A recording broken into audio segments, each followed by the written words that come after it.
wabarakatuh. Waalaikumsalam warahmatullahi wabarakatuh. Alhamdulillah wassalatu wassalamu ala Rasulillah wa ala alihi wa mawala ma ba'du. Senang bertemu teman-teman kembali di sore hari ini. Ketemu lagi dengan Pak Abdul Muiz ya. Kayaknya kemarin kita baru ketemu ya, Pak. Ya, teman-teman ada yang dari kampus hari ini? Nggak ada ya. Saya baru pulang dari kampus sampai rumah itu menjelang maghrib. Banjir teman-teman. Saya dari kampus tadi, Bu. Banjir kan? Banjir nggak, Iya, Chandra? Bu. Oh, saya nggak ketemu kamu sih. Saya di Menwa, Bu. Oh, pantesan. Saya keluar dari kampus aja motor Dalam, Bu, banjir dalam itu. banget. Makanya kalau nggak buru-buru keluar nggak bisa ke ini nanti nih ngajar. Baik, malam hari ini temanya tentang perkembangan PAI berbasis TIK di era 4.0. Siapa pemakalahnya? Siti Fatimah. Siti Fatimah. Saya Ibu hadir. Ya, sendiri atau berdua? Berdua sama Siti Dahria, sama Empok. Kemana Siti Dahrianya? Ini belum dibalas juga, Bu, chat saya. Waduh, tiduran jangan-jangan nih, karena hujan enak. Oke, silahkan Siti Fatimah dimulai saja biar nggak menunggu, karena saya setelah ini masih ada jam lagi, teman-teman. Oke, Ayo, baik, Bu. silahkan dimulai. Bisa minta tolong share screen?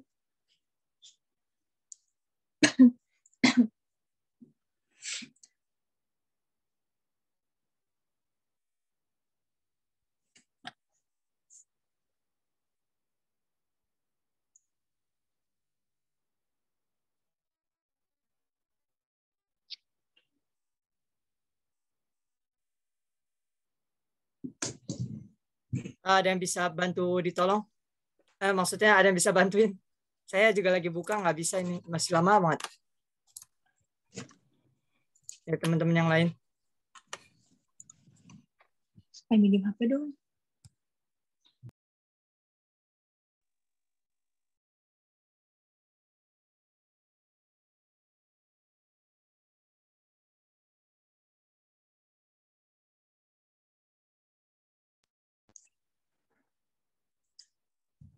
Bismillahirrahmanirrahim. Assalamualaikum warahmatullahi wabarakatuh. Assalamualaikum warahmatullahi wabarakatuh. Perkenalkan, nama saya Siti Fatimah, NPM 3119053, dan rekan saya Siti Dahria, NPM 3119179. Di sini saya akan membawakan tema tentang pendidikan agama Islam berbasis TIK.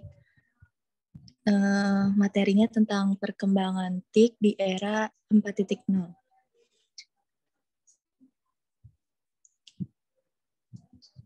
Pengertian TIK, teknologi informasi dan komunikasi atau bisa disingkat dengan TIK, adalah semua teknologi yang berhubungan dengan penanganan informasi. Dalam bahasa Inggris, TIK ini disebut dengan Information and Communication Technology. Menurut Kamus Besar Bahasa Indonesia, teknologi adalah metode ilmiah untuk mencapai tujuan praktis atau ilmi pengetahuan terapan. Dapat juga diartikan sebagai keseluruhan dan kenyamanan hidup manusia. Pengertian informasi tersebut menurut KBBI yaitu penerangan, pemberitahuan, kabar atau berita tentang sesuatu. Sedangkan komunikasi adalah pengiriman dan penerimaan pesan. Dapat diartikan sebagai berita antara dua orang atau lebih sehingga pesan yang dimaksud dapat dipahami. Jadi kesimpulan TIK ini adalah teknologi yang berhubungan dengan pengambilan, pengumpulan, pengolahan, penyimpangan, penyebaran, dan penyajian informasi. Era revolusi industri. Istilah revolusi industri diperkenalkan oleh Friedrich Engels dan Louis Auguste Blanqui di pertengahan abad 19.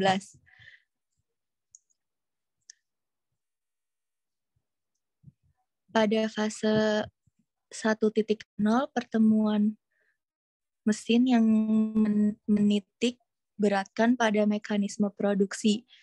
Fase 2.0 pada etape produksi massal yang terintegrasi dengan quality control dan standarisasi.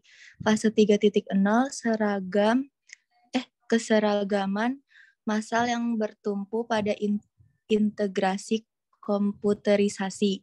Fase 4.0 ini yaitu digitalisasi dan otomatisasi, perpaduan internet dengan manufaktur.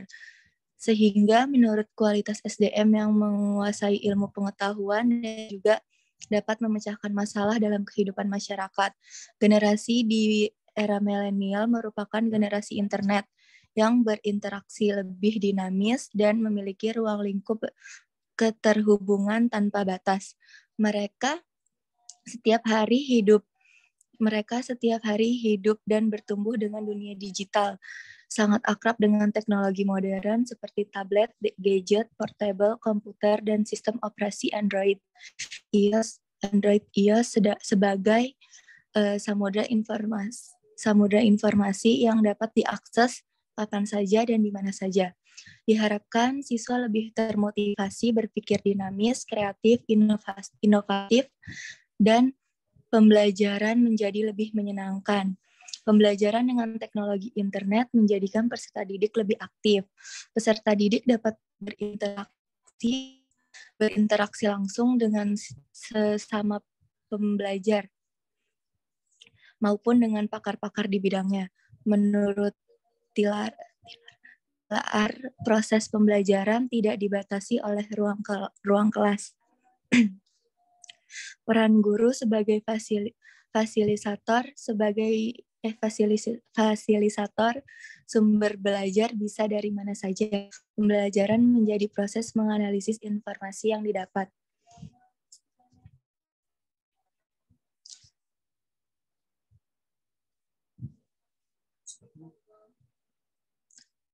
Penguatan karakter pendidik di era 4.0. Pendapat para ahli terdapat pendidikan secara luas adalah usaha mengembangkan pengetahuan, keterampilan, pengalaman, serta kecakapan kepada generasi muda sebagai usaha untuk menyiapkan agar dapat memenuhi fungsi kehidupannya, baik jasmania dan rohania. Aspek-aspek yang biasanya paling dipertimbangkan dalam pendidikan antara lain yaitu penyadaran, pencerahan, pemberdayaan, dan perubahan perilaku. Namun pada proses bagaimana peserta didik mempunyai akhlak yang mulia, empati, kejujuran, keberanian, dan kepribadian yang baik yang ditunjang dengan penguasaan kognitif dan psikomotorik yang baik atau lebih dikenal dengan pendidikan karakter.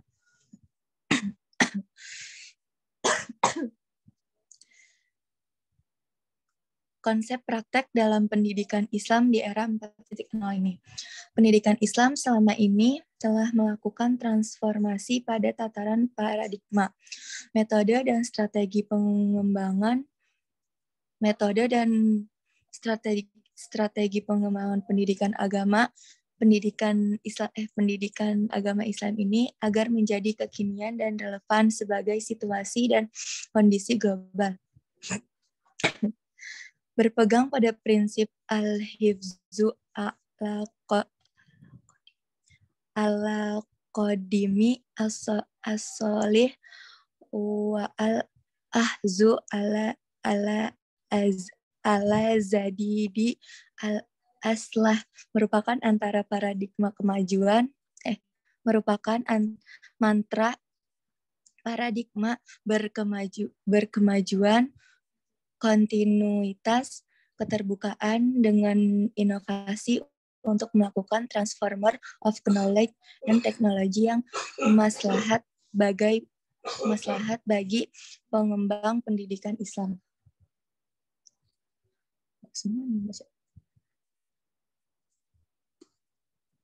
Nah, kesimpulannya, pendidikan harus melakukan transformasi. Nah, pendidikan Islam harus melakukan perubahan pada wajah wajah dan muatan kurikulum sesuai dengan tuntunan zaman sekaligus sebagai benteng pertahanan menghadapi dekadensi moral, serta pembentukan peserta didik yang inovatif, kreatif, demokratis, berkarakter, berjiwa entrepreneur, dan religius.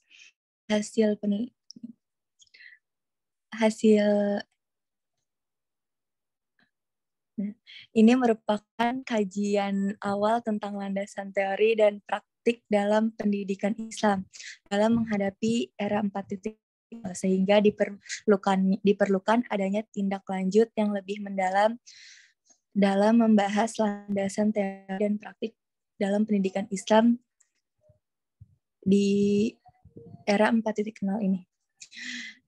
Sekian pemaparan dari saya. Jika ada yang ingin ditanyakan, dipersilakan.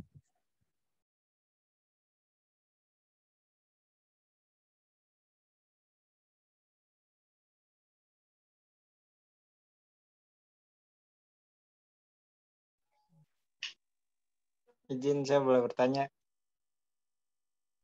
Saya boleh bertanya? Baik, Bismillahirrahmanirrahim.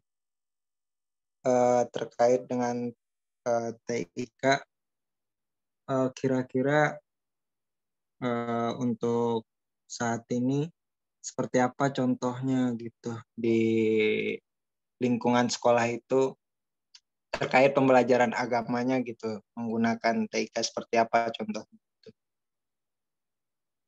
Mungkin itu aja bisa dipahami ya. Ya, bisa dipahami.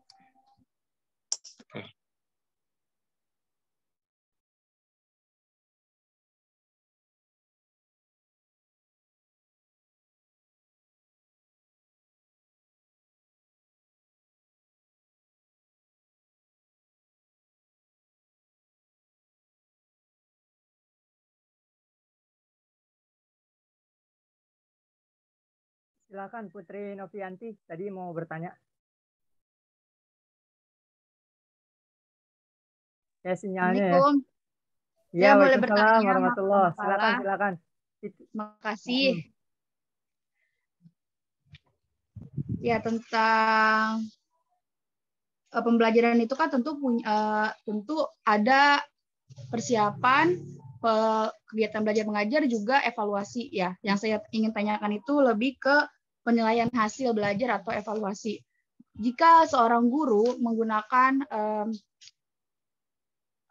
teknologi gitu ya, seperti yang akan kita pelajari itu 4.0, itu kan harus menggunakan prinsip-prinsip penilaian. Prinsip-prinsip penilaian seperti yang sudah kita pelajari di semester sebelumnya itu ada berbagai ya, valid, objektif, transparan atau terbuka, bersikap adil, terpadu, menyeluruh, sistematis, dan segala dan lainnya gitu. Yang ingin saya tanyakan itu ke adilnya gitu. Kalau misalnya kita menggunakan teknologi untuk evaluasi menggunakan teknologi itu dengan segala latar belakang peserta didik ya, yang berbeda status sosial, ekonomi, dan lain sebagainya. Gitu. Terima kasih.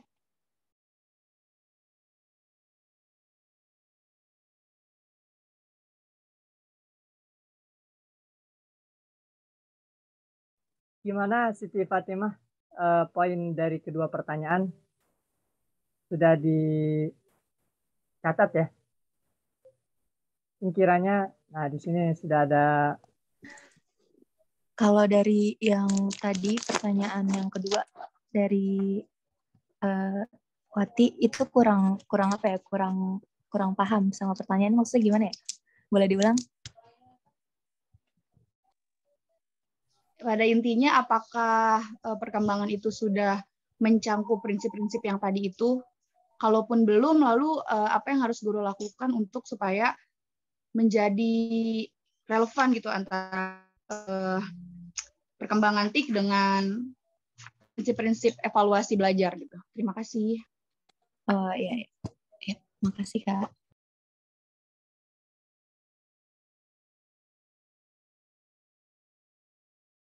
Saya bantu jawab pertanyaan Wati ya. Bu, mohon maaf baru Ya, gabung. Pak. Kalau menurut saya sih memang saat ini mungkin belum semua pendidik itu menguasai teknologi informasi gitu kan. Nah, kalau dari yang pertanyaan Wati, kalau menurut saya, jadi kita sebagai seorang pendidik itu pertama itu harus memiliki penguasaan teknologi digital gitu. Paling enggak kita bisa menggunakan handphone dan manfaatnya atau laptop gitu. Jadi kita tidak buta sama sekali tentang penguasaan teknologi digital gitu. Terus yang kedua, kita harus jadi agen transformasi kebudayaan gitu, karena pada saat ini banyak nih informasi atau sistem-sistem kita bisa belajar dari teknologi gitu. Kayak misalnya contohnya aja sekarang banyak guru-guru atau pendidik yang menggunakan kayak aplikasi TikTok atau aplikasi di Instagram gitu. Dia memberikan pengajaran melalui aplikasi tersebut gitu. Terus yang ketiga adalah mengembangkan pengembangan pedagogiknya dia sendiri gitu. Ada beberapa pelajaran yang mungkin bisa kita terapkan atau kita gunakan dengan teknologi digital gitu. Seperti yang tadi, apakah ada pembelajaran melalui mungkin kayak kuisis atau apa. Sekarang selama pandemi kita ada menggunakan Google Classroom gitu, banyak kita menggunakan itu. Nah, kita itu harus paham dan harus paling enggak kita upgrade lah, mengupgrade diri. Kalaupun kita tidak paham, kita bisa tanya tuh sama teman-teman kita yang mungkin lebih ahli dari situ gitu. Terus yang keempat itu kompetensi kepribadian dan sosial gitu. Jadi kita yang mungkin yang tadinya malas bertanya, malas buka-buka YouTube untuk pengetahuan, sekarang tuh apa aja, mohon maaf, semua tuh ada di YouTube gitu. Misalnya kita ngeprint gitu, ngeprint kertas, kenapa kertasnya macet, kita bisa cari tuh di aplikasi YouTube cara apa, di situ ada semua gitu. Nah itu kita kan sama aja mengembangkan kompetensi kita, kepribadian kita, dari yang tadinya mungkin malu bertanya gitu, kita harus berani bertanya kepada teman yang mungkin lebih paham gitu. Terus yang kelima pengembangan mungkin ke profesionalitas gitu. Jadi kita berusaha untuk menjadi seorang guru yang profesional gitu. Yang terakhir inovatif, kreatif dan adaptif. Sekarang kita kan banyak tuh ada namanya ATM ya, ambil, tiru dan modifikasi. Mungkin kita bisa lihat-lihat gitu kan. Kita lihat teman kita atau lihat pembelajaran di dunia maya gitu kan, dari aplikasi Instagram lah, Facebook lah, ada pembelajaran atau yang kira-kira kreatif, ya kita tiru gitu, kita modifikasi dengan pembelajaran atau yang kita pelajari gitu, atau yang kita akan ajarkan ke peserta didik, kayak itu sih Wati. Tapi kalau untuk apakah sudah sempurna semua guru bisa mengembangkan di dunia teknologi informasi komputer itu, atau saya rasa sih belum, tapi hampir setengahnya sudah banyak yang paham akan itu gitu. Gimana Wati?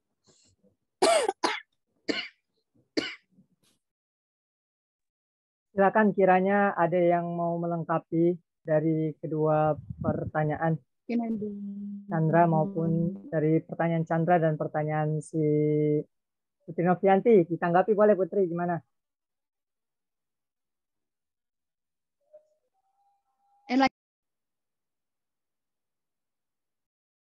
Atau Siti Fatima dulu nih.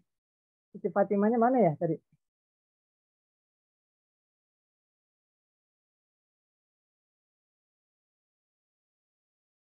Mungkin sambil menunggu tanggapan dari teman-teman yang lain.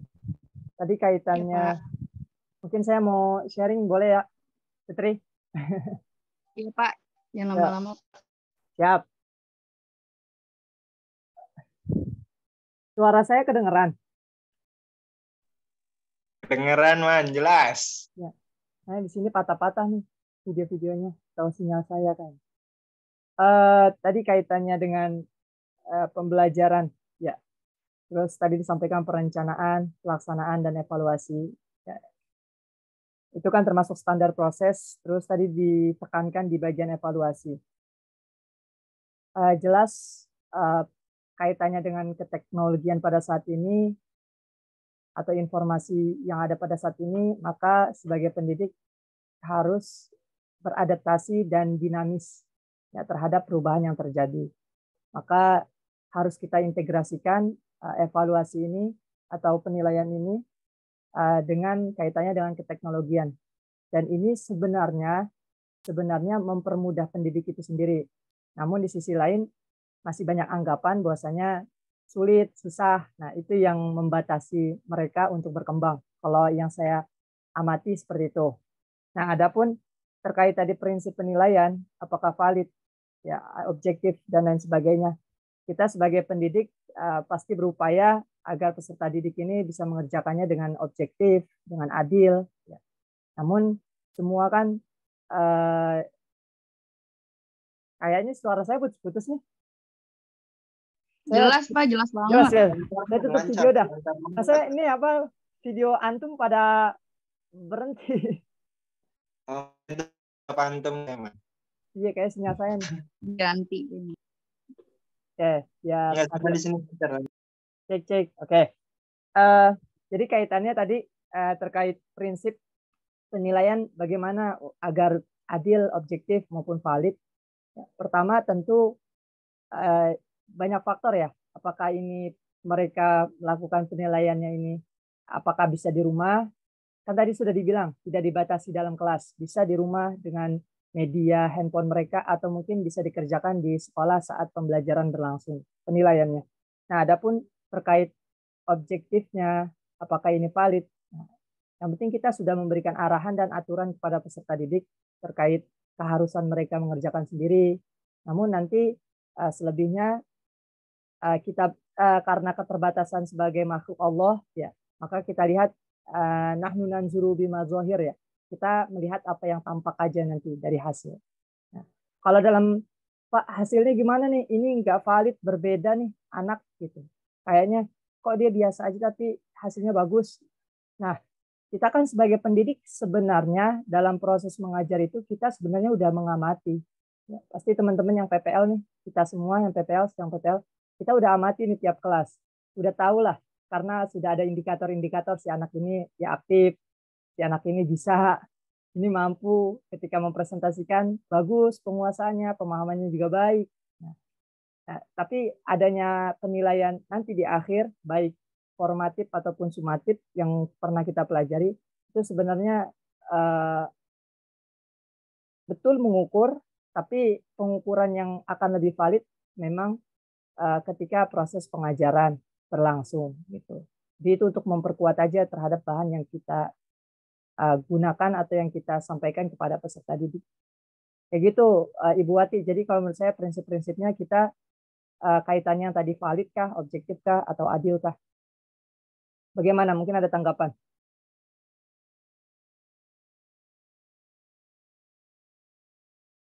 Boleh. Pemakalah.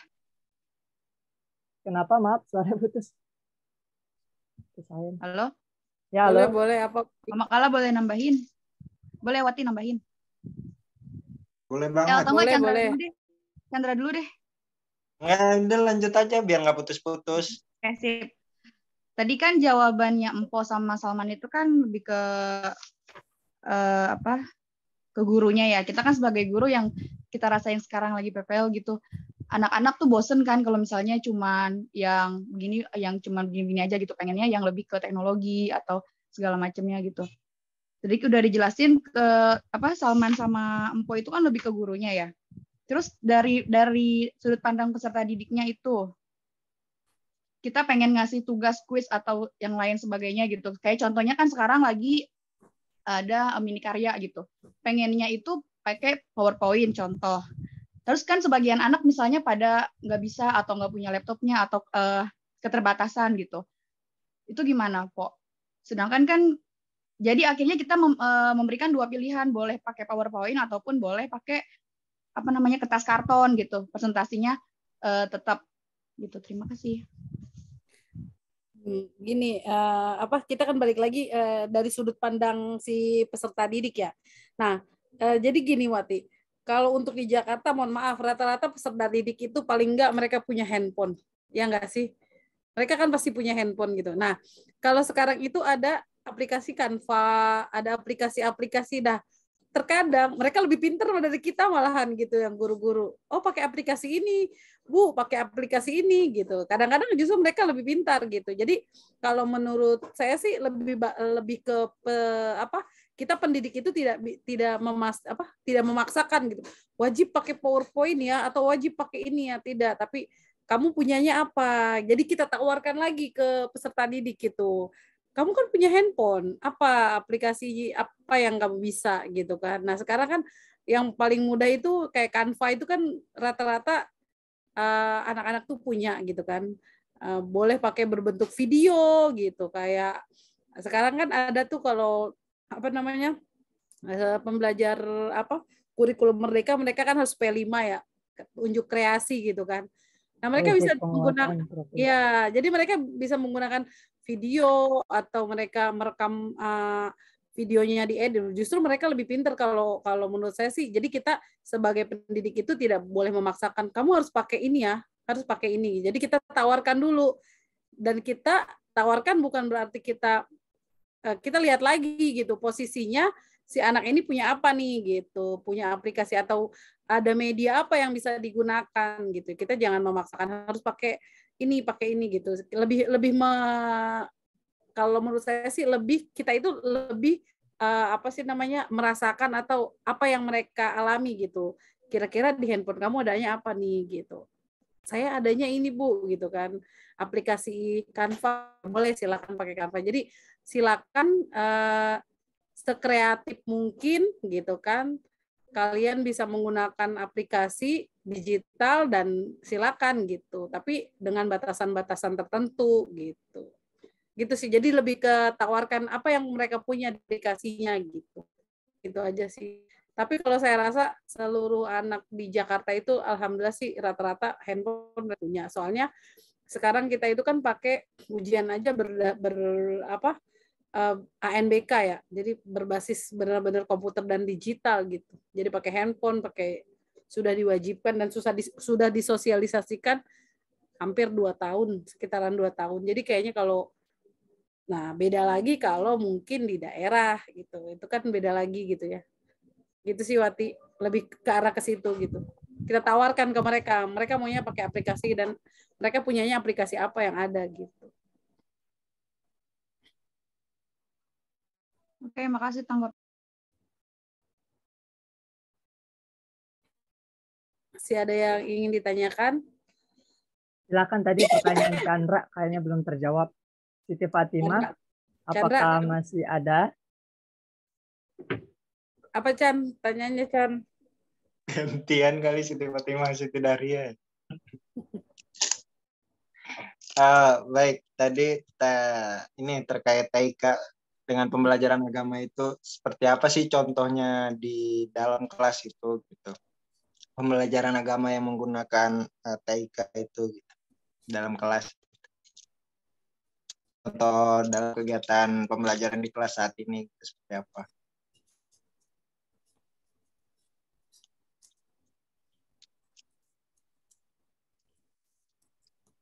Jelas nggak Pak?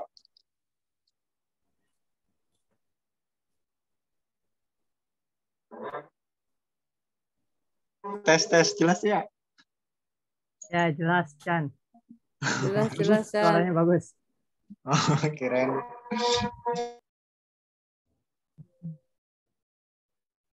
Silakan teman-teman yang bisa diaktifkan videonya, diaktifkan.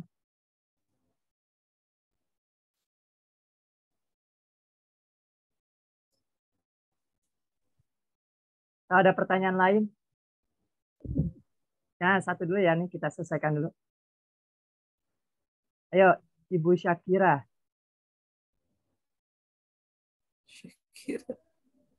Ajan dulu, Man. Sebentar aja dulu ya. Lagi ajan, bukan ajan dulu. Iya, lagi azan.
Udah boleh dijawab nih.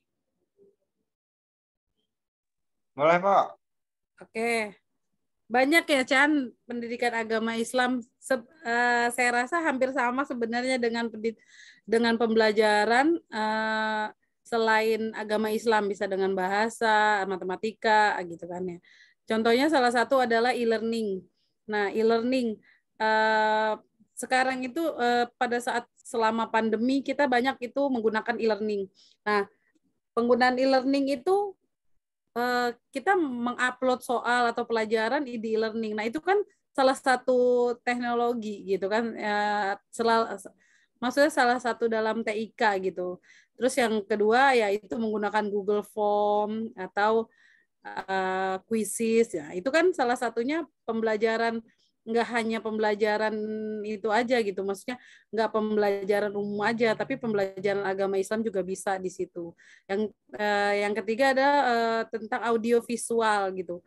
Sekarang itu ada namanya pembelajaran audio visual untuk di SDIT sekitar, kalau SDIT itu ada, saya pernah tuh ada teman di SDIT. SDIT itu dia menggunakan audio visual untuk mengucapkan huruf-huruf mahroj atau huruf-huruf hijaiyah gitu. Jadi anak mendengarkan. Jadi mereka kayak di lab komputer gitu, mereka mendengarkan gitu kan. Huruf alif, ba, ta, sa. Jadi sampai huruf hijaiyah, pengucapannya, lafalnya itu menggunakan audio visual. Nah, itu kan termasuk TIK juga gitu. Terus yang terakhir adalah menggunakan email gitu kan. Sekarang banyak guru-guru yang mengumpulkan tugas melalui email, dan itu kan salah satu pembelajaran TI menggunakan TIK. Jadi kalau pembelajaran yang Chandra misalnya masukkan pembelajaran PA pendidikan agama Islam, hampir sama sebenarnya sama seluruh pendidikan seluruh mata pelajaran itu menggunakan berbasis TIK, dan bisa digunakan juga untuk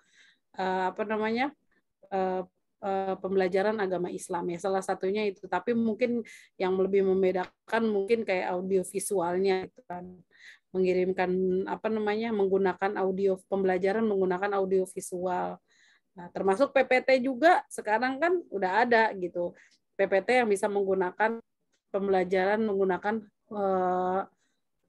potongan ayat gitu. Jadi ada kan sekarang pembelajaran kayak kita bikin PPT ada potongan ayatnya. Nah, di situ kan berarti nggak hanya pembelajaran umum aja, tapi pembelajaran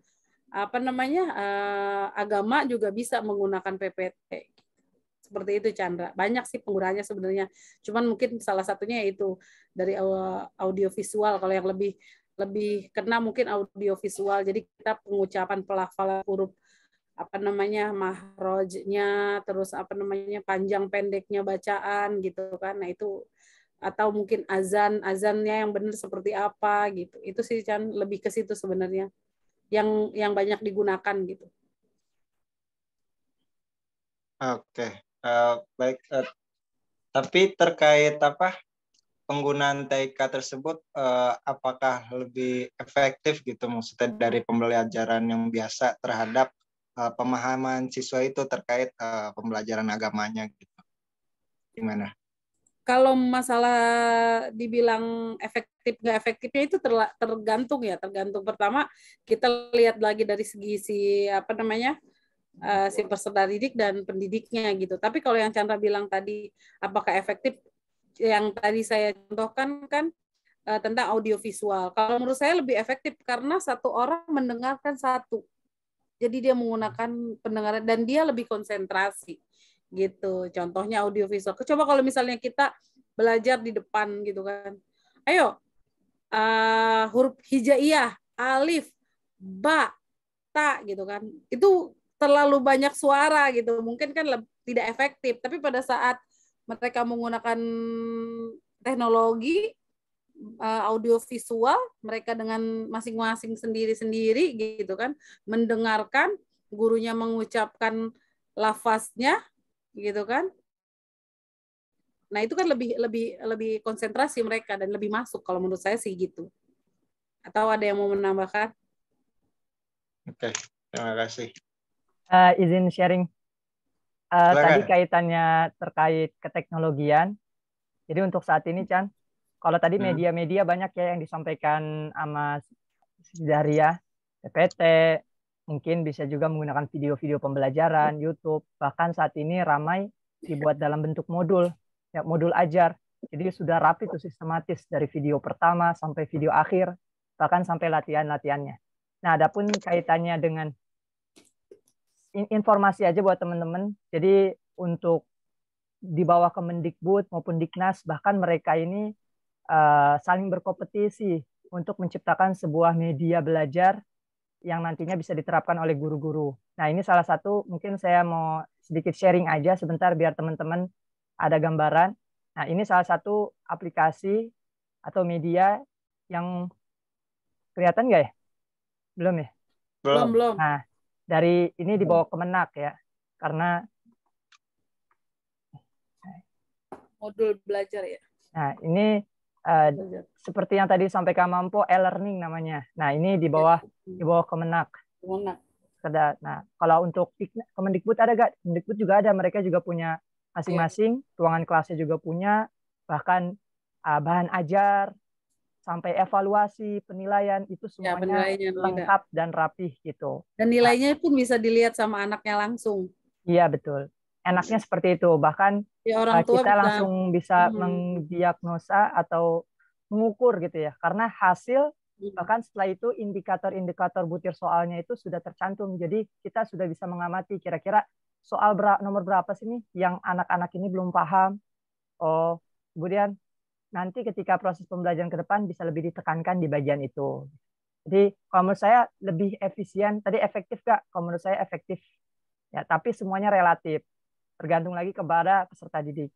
Ya, namun kalau secara penggunaannya, kalau memang digunakan secara umumnya, kalau menurut saya lebih efektif, lebih efisien, pokoknya lebih-lebih lah gitu.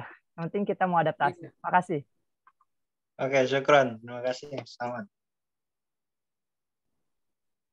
Iya, yang Salman bilang balik lagi gitu kan. Saya ngalamin sendiri, maksudnya gini, e-learning itu sebenarnya udah bagus aplikasinya, Chan, gitu kan. Tapi balik lagi ke si peserta didiknya gitu. Karena kan itu e-learning itu kita belajar online ya. Sama aja kayak kita belajar online gitu. Nah, itu pengawasan orang tua juga dibutuhkan gitu. Kenapa pada saat maaf, gue aja yang bawel gitu. Abang ini dikerjain dulu e-learningnya gitu.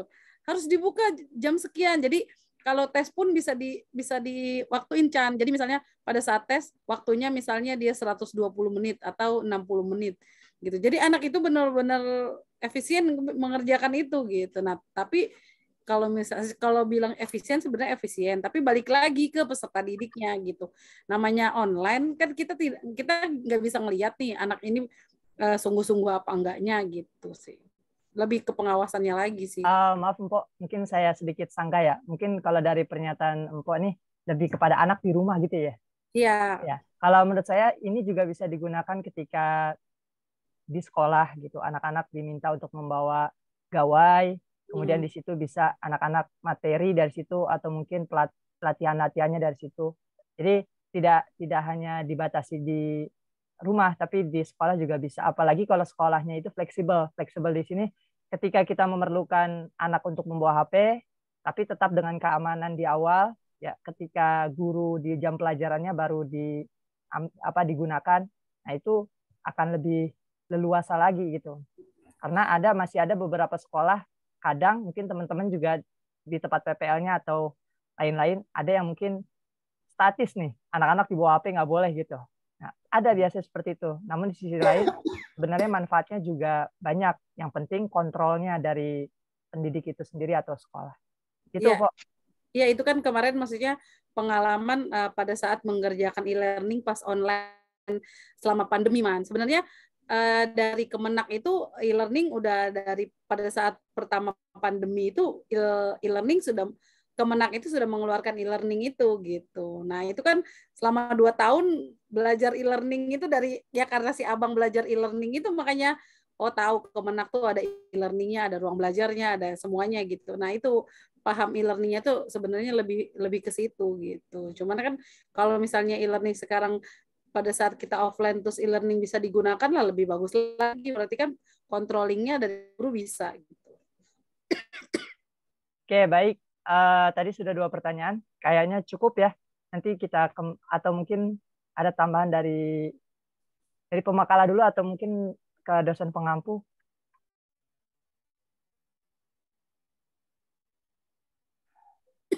Kok temannya mana, Pok? Menghilang. Ya itu Jangan-jangan tukeran jasad. Enggak. Kenapa? Lagi hujan jadi sinyalnya itu kata. Sinyalnya nggak stabil pas ada Empo ya. Nggak stabil. Siti-nya berubah. Siti Fatimah jadi Siti Dari. Oh, ini namanya masih Sakira ya. Bu atau Ibu dosen mau menambahkan Bu Nadia? Nanti di belakang, di akhir dengan saya. Kalau masih ada diskusi, silahkan diskusi dulu. Kalau memang sudah cukup, bisa ditutup, nanti bisa saya lanjutkan.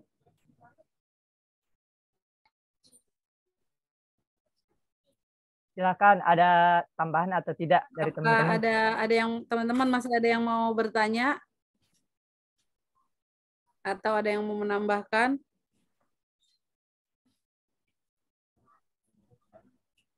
Cukup sepertinya, Pok. Nggak ada tanggapan dari teman-teman. Belum ada tanggapan. Belum ada tanggapan.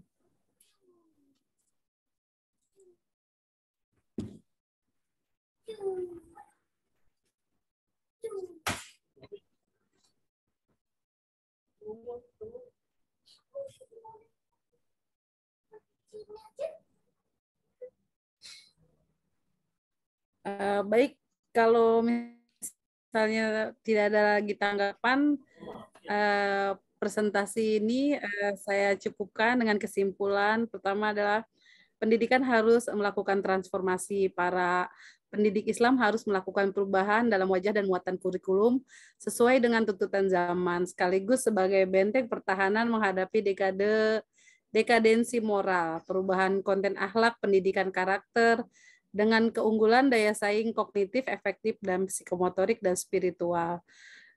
Untuk membentuk peserta didik yang inovatif, kreatif, demokratis, berkarakter, dan berjiwa entrepreneur.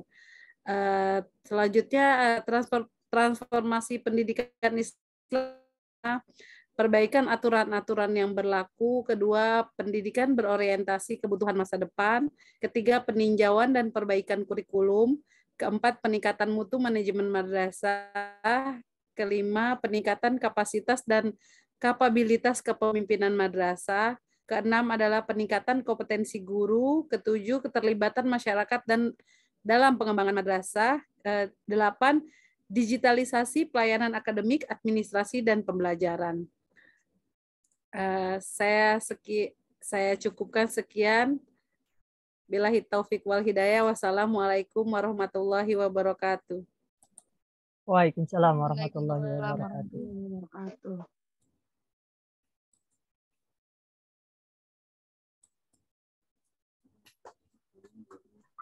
Baik, bisa saya lanjutkan teman-teman? Bisa, Bu. Terima kasih untuk Bu Makala yang sudah presentasi, menampilkan materinya. Tadi pakai PowerPoint ya sih? Pakai, Bu.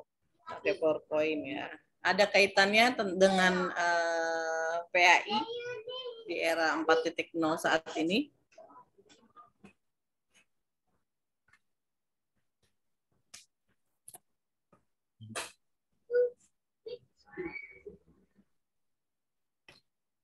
Oke, izinkan saya share screen lah kalau begitu.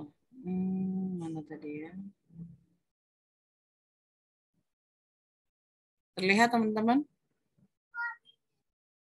Iya, Bu, sudah. Perkembangan PAI ya harusnya, perkembangan pembelajaran PAI berbasis TIK di era 4.0 itu temanya. Seperti itu. Tadi pertanyaan saya sepertinya belum dijawab deh. Tadi dikaitkan tidak dengan kondisi PAI saat ini di era 4.0, Siti Daria? Atau hanya fokus pada pendidikannya saja?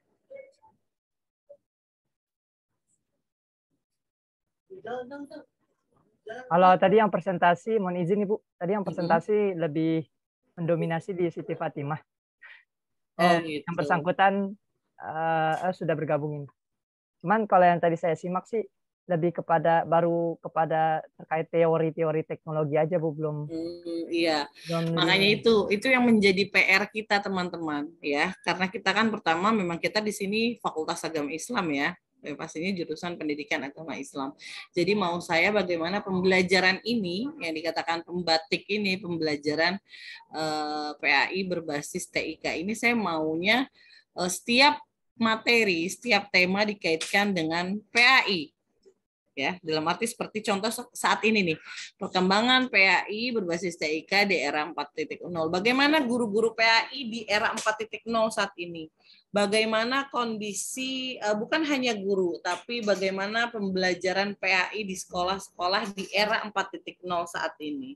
Itu yang menjadi PR kita. Itu yang menjadi masalah. Dari masalah-masalah itu sebenarnya nanti ke depannya bisa teman-teman angkat menjadi apa skripsi. Problematika apa sih yang terjadi pada guru PAI di era 4.0 saat ini gitu. Ya. Baik, kita next, kita lanjut dulu. Kenapa nggak bisa di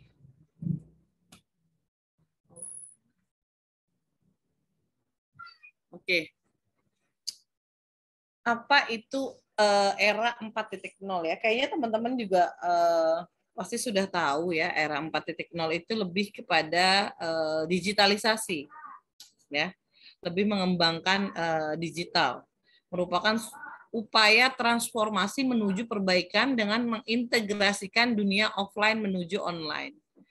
Ya, teman-teman, di era 4.0 ini semuanya kalau bisa serba digital. Ya, kita belanja, kita jalan lewat tol, semuanya pakai nggak ada yang cash. Ya, semuanya era digital sampai pada titik pembelajaran. Mungkin kalau menurut penilaian saya, kalau tidak ada COVID, kalau tidak ada corona, mungkin kita agak sedikit terlambat menghadapi era ini. Tapi pas kebetulan era ini ada, COVID muncul, langsung pembelajaran jarak jauh, mau tidak mau guru yang nggak bisa, bagaimana menggunakan aplikasi Zoom, bagaimana Google Meet, itu harus belajar. Ya, jadi benar-benar saat COVID ada hikmahnya, teman-teman. Ada plus minusnya ternyata. Ya.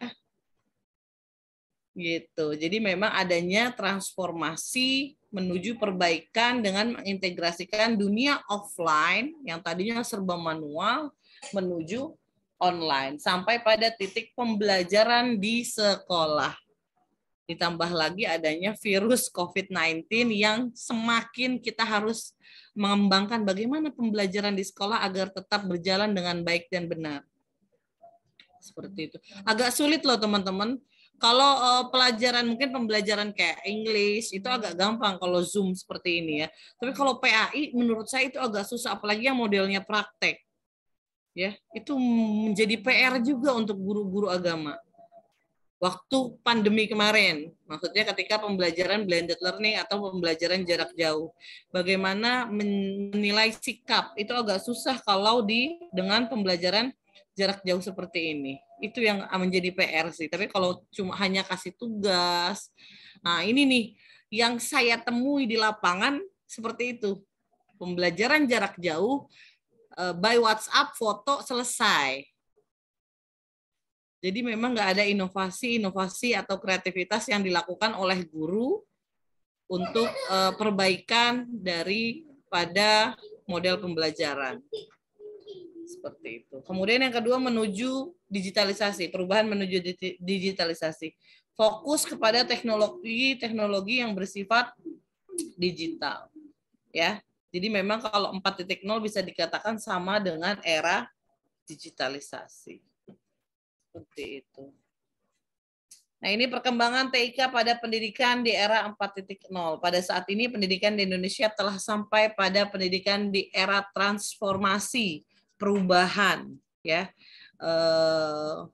Perubahan. Dulu nggak ada tuh, kita tidak pernah terbayangkan bisa pembelajaran jarak jauh. Kita nggak pernah membayangkan pembelajaran menggunakan Zoom atau Google Meet atau aplikasi-aplikasi yang lainnya. Tetapi berjalannya waktu, adanya transformasi daripada pendidikan, termasuk harus pembelajaran jarak jauh, dan akhirnya sekarang kembali lagi. Ya, itu menjadi transformasi kembali tuh, ada nggak efeknya? Ketika sudah online, kemudian offline, nah kadang balik lagi dari offline ke online, balik lagi ke offline. Itu pasti ada efeknya. Kalau menurut saya pasti ada efeknya. Apa sih efeknya, gitu kan? Ada nggak perubahan dari peserta didik ketika pembelajaran tadinya offline ke online, sekarang ke offline lagi? Itu gurunya kalau menurut saya kerja keras juga ya. Pasti dari sikap, tingkah laku dan lain sebagainya, karena memang mereka setahun lebih di rumah terus, pasti berubah seperti itu. Kemudian dengan adanya transformasi ini, maka diharapkan kurikulum dalam dunia pendidikan dapat ditambah dengan 5 kompetensi untuk memasuki era digital. Era ini merupakan suatu perubahan perkembangan teknologi yang semakin pesat berkembang. Ya, sekarang udah beda lagi kurikulumnya. Pakai kurikulum apa? Merdeka. Kalau yang di bawah naungan Kemenak belum semua ya? Belum, baru sosialisasi tahun ini. Tahun 2021-2022 masih kelas 1 dan kelas 4, Bu. Untuk kelas rendah. Jadi 2023 baru totalnya baru. di 2023. Oh, tapi anak saya ini dia kan di bawah naungan Kemenak ya sekolahnya. Kelas 1 saya tanya kayaknya belum deh, belum menggunakan apa tadi kurikulum Merdeka ya. Gitu. Jadi masih apa sebelumnya? Kalau di DKI Jakarta baru belasan aja Bu yang jadi sampel. Oh, pantes. Baru sampel aja Nah, Bu. untuk Baru sekarang masuk masih dalam kurikulum tahap 13. pelatihan, maaf. Iya. Jadi memang belum semua ya.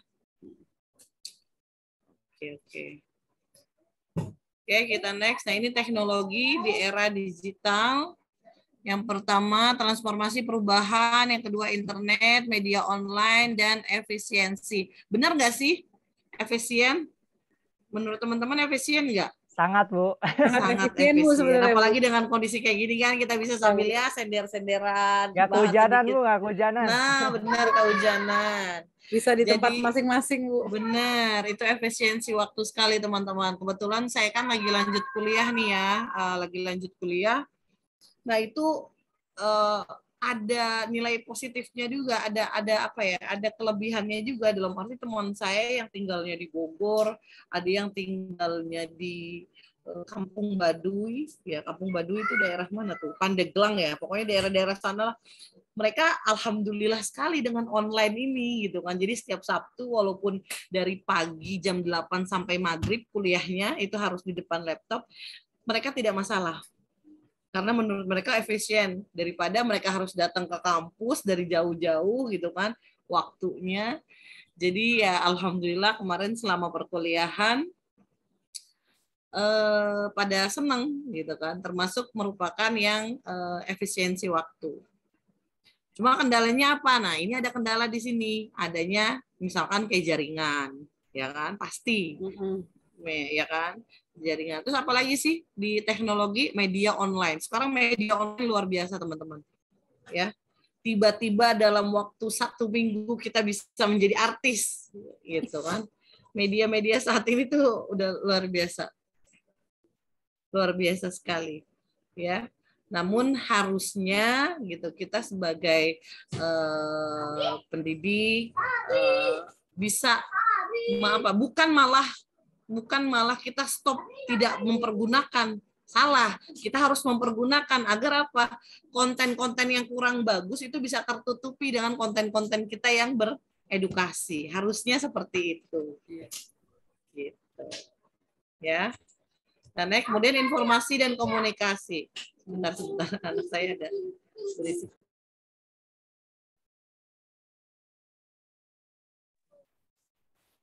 Selanjutnya informasi dan komunikasi. Informasi dan telekomunikasi. Media online masuk lagi, ya kan? Karena di media online itu bisa komunikasi juga. Kemudian handphone pastinya, dan teknologi kabel dan nirkabel. Apa sih contohnya kalau kabel dan nirkabel?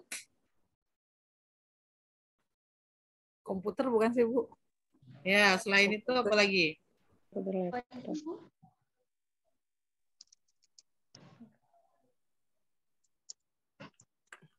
TV kali, Bu. TV. Wifi. Ya, pokoknya yang menggunakan teknologi dengan kabel atau dengan nirkabel. Seperti itu. Sudah semakin maju lah teman-teman ya saat ini ya.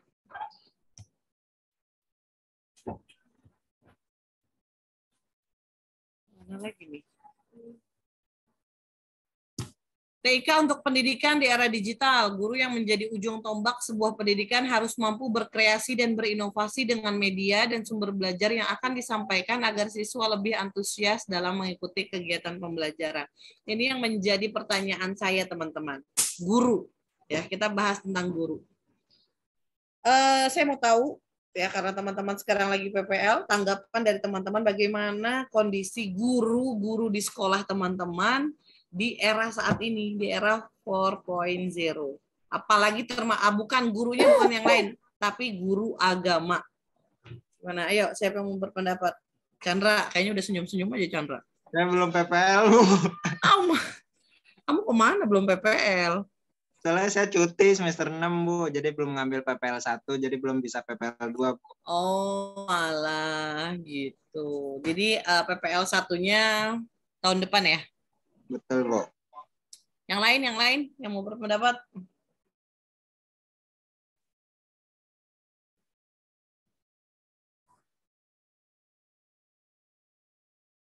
Silakan teman-teman yang mau sharing. Ayo, bagaimana? Pengamatan selama pengamatan TPL, silakan sampaikan.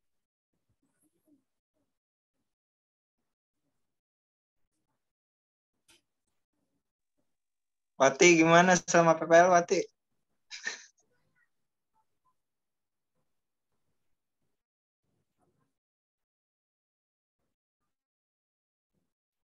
Boleh nambahin nggak, Bu?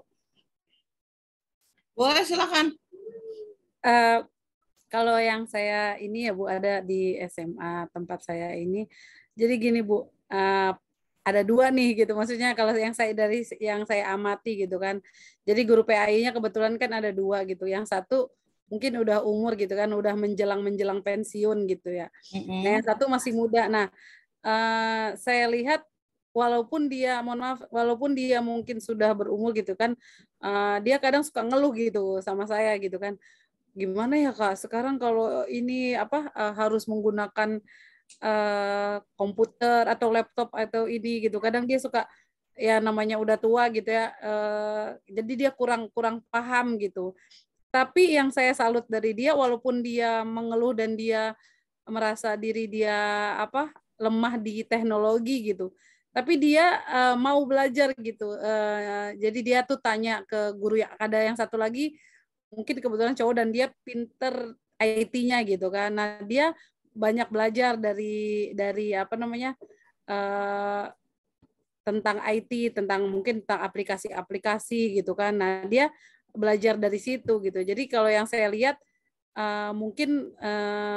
kalau yang saya lihat sih gitu ya, kita agak susahnya tuh kalau yang mungkin umur-umur yang sudah menjelang pensiun, banyak kan mereka mungkin merasa agak berat gitu, karena mereka otomatis harus belajar lagi menggunakan aplikasi, dan yang mohon maaf kadang kan namanya aplikasi di depan laptop itu kan kadang namanya mata udah tua ya agak susah, jadi dia mungkin kurang paham. Tapi kalau yang untuk yang muda-muda, saya lihat dari pengamatan saya di sekolah itu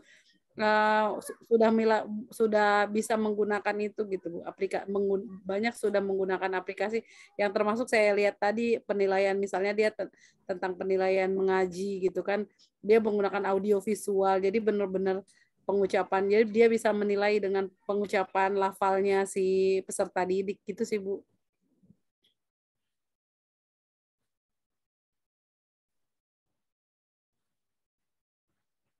Oke, terima kasih. Jadi memang pada intinya usia ya. Ya, agak mempengaruhi. Walau sebenarnya ya itu sebenarnya salah satu faktor, tapi sebenarnya usia juga tidak menjadi hambatan gitu ya kan. Jadi memang ada yang beralasan atau berargumen, oh saya udah tua nih, yang kayak gini saya pokoknya susah atau gimana gitu. Tapi sebenarnya kalau memang mau ada keinginan, ada usaha, ada kemauan untuk belajar, mudah-mudah saja gitu. Ya teman-teman ya. Jadi kalau melihat secara kasat garis besarnya, guru PAI memang, apalagi di negeri ya, ada yang di negeri nggak di sini? Nggak ada ya? Di negeri-negeri. Ya itu saya di negeri Bu. Oh, kamu di negeri ya. Kalau di negeri itu memang sudah banyak sekali guru-guru agama yang sudah berumur, ya menuju pensiun. Menuju pensiun. Nah itu dia tuh, yang memang informasi juga kadang ketinggalan gitu. Diajak pelatihan, ikut pelatihan, tapi habis pelatihan ya udah gitu, karena setelah pelatihan tidak ada bimbingan teman-teman. Itu yang menjadi terkadang pelatihan selama 1 minggu misalnya, habis pelatihan ya udah wassalam gitu ya, karena setelah pelatihan tidak ada bimbingan. Nah ini yang menjadi ya udah kayaknya lewat aja gitu. Harusnya setelah ada pelatihan ada bimbingan lagi. Nah kalau untuk di swasta saya yakin ya mungkin guru-gurunya banyak yang masih muda, kecuali yang memang yayasan sendiri ya teman-teman ya. Nah jadi masih dalam tahap aman gitu. Jadi nah ini PR-nya ketika di negeri, apalagi guru agama yang saya tahu itu malas berkompetisi. Dalam arti melihat guru-guru bahasa Inggris, guru PKN atau guru yang mana pada heboh nih menggunakan model pembelajaran yang seperti apa, misalkan kayak gitu ya kan. Kalau guru agama aman-aman saja gitu kan, yang penting mereka berakhlak baik ya gitu. Karena apa? Karena bebannya menurut saya sudah terlalu banyak. Jadi kayaknya untuk mikirin yang model pembelajaran kayak gimana tuh kayaknya udah capek gitu. Anak salah sedikit nih, misalkan di sekolah ya, anak salah sedikit yang disalahin siapa? Guru agamanya. Jadi itu beban pikiran, misalkan di negeri ada 1.000 siswa. Nah itu kalau menurut saya beban pikiran guru agama, karena apa? Nyeleneh sedikit ya, ada murid beberapa orang, itu yang jadi pertanyaan adalah siapa? Guru agamanya. Gitu. Jadi kita memang tidak bisa menyalahkan juga. Ya. Seperti itu teman-teman. Nah, ini TIK memiliki peran penting dalam menunjang pembelajaran. Yang pertama, mempercepat penyampaian materi pastinya. Sekarang sudah, kalau masih offline di print out ya kan. Aduh ribet, sekarang udah kirim by WhatsApp group, selesai materi. Memperkaya media pembelajaran, mempermudah dalam proses belajar, memudahkan menyebar informasi, menarik perhatian, menarik minat belajar. Semoga menarik minat belajar ya. Bukan hanya di sisa-sisa kelelahan nih. Kemudian apalagi guru lebih mudah memberikan materi. Nah, guru lebih mudah memberikan materi bagi guru yang memang sudah terbiasa menggunakan daripada teknologi. Pembelajaran lebih menyenangkan dan pengisian rapot juga sekarang sudah online ya, dan yang terakhir sekolah online kemarin di zaman atau pentingnya TIK dalam menunjang pembelajaran. Perkembangan PAI di era digital ini yang tadi saya sudah sampaikan, guru diharapkan mampu menyesuaikan kondisi. Ya, oh sekarang lagi apa nih zamannya? Ayo gitu. Guru PAI juga diharapkannya seperti itu. Guru-guru PAI dapat berkompetisi di era ini pastinya. Ya, jadi yang muda-muda ya, bapak-bapak guru, bapak ibu guru, Siti Daria, Salman dan lain sebagainya, bapak ibu guru, ayo optimalkan ya. Yang kalau tadi Pemakala sudah menjelaskan dengan kuisis, dengan ini, ayo nggak apa-apa, pergunakan model-model pembelajaran semenarik mungkin. Kemudian perpustakaan digital membantu dalam proses pembelajaran PAI. Sekarang sudah banyak teman-teman ya, perpustakaan digital ya, sampai beli buku aja ada yang digital, ada yang online. Seperti itu. Terakhir, problematika yang terjadi di era digital apa sih? Masih banyaknya beberapa guru yang awam menggunakan media online saat pembelajaran. Banyak. Bukan hanya 1 dan 2, tapi memang lumayan agak banyak. Kestabilan ekonomi bagi orang tua untuk memfasilitasi proses pembelajaran. Ya, terkadang ekonomi juga termasuk dalam salah satu yang menjadi hambatan, menjadi problematika ketika pembelajaran harus dengan teknologi. Mungkin salah satunya apa? Nggak punya laptop, atau laptopnya punya tapi kuotanya nggak punya. Nah, itu yang menjadi PR juga tuh. Gitu. Jadi memang ada problematika permasalahan yang terjadi di era digital. Yang terakhir adalah jaringan ya. Ketika laptopnya ada, kuotanya ada, ternyata jaringannya nggak ada. Itu problem juga. Sampai di sini ada pertanyaan teman-teman?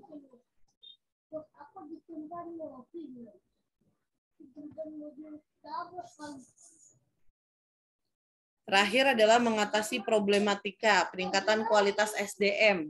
Siapapun yang terlibat di dalamnya. Jadi memang harus ada peningkatan kualitas SDM, bukan hanya gurunya, kepala sekolahnya juga. Ya, kalau di negeri mungkin ada peraturan, kalau kepala sekolah. Nah, ini kalau di swasta nih, kadang kepala sekolahnya banyak objekannya. Datangnya jarang misalkan ke sekolah. Nah, ini jadi soal juga. Jadi memang harus ada peningkatan kualitas SDM. Dari apa? Selain dari kepala sekolah, dari bidang kependidikannya, administrasi, dan lain sebagainya. Kemudian kontribusi pemerintah. Harus ada kontribusi dari pemerintah. Ya, kalau nggak ada kontribusi, ya udah akan dia tidak akan berkembang lah pembelajaran dengan teknologi ini. Yang ketiga, kerjasama yang baik di antara pendidik, peserta didik, dan orang tua. Ini pastinya. Kayak seperti lingkaran, di dalamnya itu ada pendidik, ada peserta didik, dan ada orang tua. Dan terjalinlah komunikasi yang baik antara ketiganya. Agar apa? Agar proses pembelajaran berjalan dengan lancar. Seperti itu teman-teman. Kira-kira pendidikan, pembelajaran, khususnya PAI di era 4.0. Itu yang menjadi problematika dan bagaimana cara mengatasinya. Oke, sampai di sini ada pertanyaan?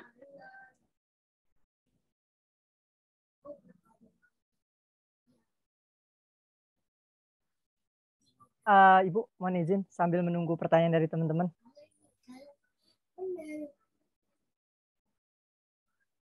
Ya, gimana? Tadi kan terkait dengan perubahan yang terjadi itu kan cepat dan dinamis ya Bu ya. Terutama terkait dengan keteknologian maupun informasi yang ada. Nah, adapun di sini tadi kualitas SDM-nya mungkin yang memang belum masih statis gitu, nggak mau adaptif terhadap perubahan yang terjadi. Nah, kalau kita menghadapi guru-guru yang seperti itu Bu, mungkin di lingkungan, nah itu apa sih acuan atau agar memicu mereka, beliau-beliau ini agar antusias gitu, apalagi dan mau belajar gitu. Terkadang mereka mendasari bahwasanya materinya sama aja gitu. Kan kalau pernah saya dapat kritikan, ya sama aja kan, bedanya cuma situ pindahin di PPT gitu. Ya kalau ini buku ajar selesai. Ya saya sih terima aja gitu. Tapi kan mungkin pandangan dari Ibu gitu terkait tadi kualitas SDM-nya yang kalau bahasa kasarnya ya bodoh amatan lah itu sama teknologi gitu. Mungkin cara meluruskan atau memberikan pemahaman yang baik kepada mereka seperti apa, Bu? Makasih. Oke, saya langsung tanggapi ya. Terima kasih Salman. Sebenarnya memang ini agak susah juga ya. Apalagi kita misalkan masih di situ yang sudah tua-tua nih, kita masih anak muda gitu kan, misalkan seperti itu. Nah itu memang harus ada orang yang berpengaruh, ya. Ada orang yang berpengaruh. Misalkan sekolahnya itu di swasta. Siapa yang berpengaruh di situ? Misalnya kepala sekolah masih belum berpengaruh, Bu, gitu. Karena kepala sekolahnya aja jarang datang, gitu kan. Misalkan seperti, berarti yayasan, misalkan kayak gitu. Apalagi sama aja. Pokoknya teman-teman harus nggak bisa sendiri ya untuk menangani hal-hal SDM seperti ini, nggak bisa sendiri. Harus ada tim. Ya, bagaimana cara peningkatan kualitas SDM, harus ada tim dan berikan narasumber atau siapapun yang berpengaruh di dalamnya. Untuk apa? Untuk meluruskan bahwa saat ini itu memang era digital, teknologi yang dikedepankan. Seperti itu. Ya, kalau dengan kita sendiri untuk merubah keadaan yang itu sepertinya berat.